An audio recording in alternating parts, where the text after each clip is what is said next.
today don't have to know the answers to every question. They just need to know people who do.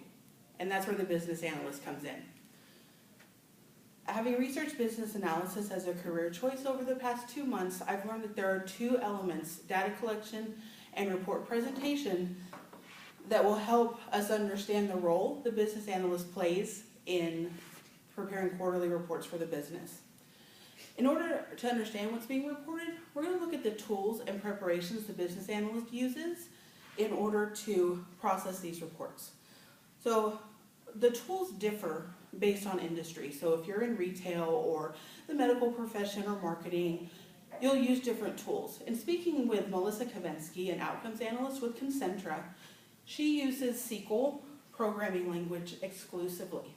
But what she mentioned to me was that many business analysts are moving towards more proprietary information and systems such as Hyperion or Tableau. And these systems will take some of the preparation out of the business analyst role and move towards their primary function being analysis. So there are different data types business analysts use. One type is transactional data, which is exactly how it sounds. It's the very minute data. So each cash register transaction, each inventory action, or someone going into a clinic.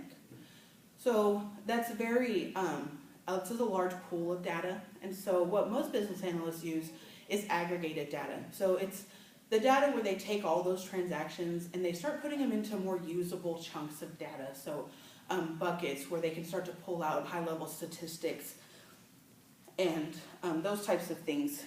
And so Green stated in the U.S. News and Digital Weekly report that the law, specifically the Affordable Care Act, is demanding extraordinary amounts of data. So for business analysts to be able to process it, they're going to have to use that aggregated data as opposed to the transactional data. One issue that all business analysts face is data quality. So Zhang reported in the academic journal PLOS1 that, for example, one retailer could have 65% error rate in their SKU data. And so for a business analyst to properly present the information, they have to cleanse the data. They have to overcome the data quality issues. And they do that by cleansing the data, researching anomalies, and standardizing the data. So by standardizing, they take it and put it into formats that can be used across all industries.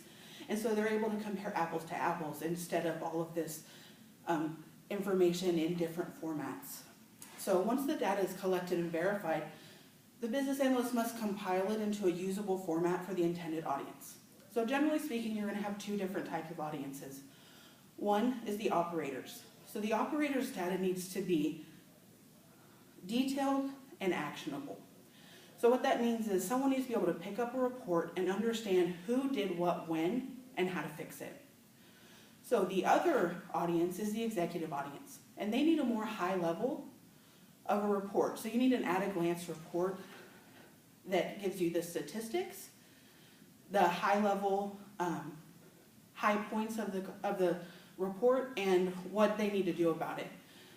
And so most business analysts report to executives in a dashboard format. So it's an at-a-glance, high-level look at the report.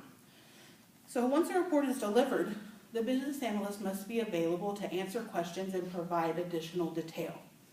And through detailed data collection practices and polished reporting, the business analyst becomes that person who knows the answers for our business leaders.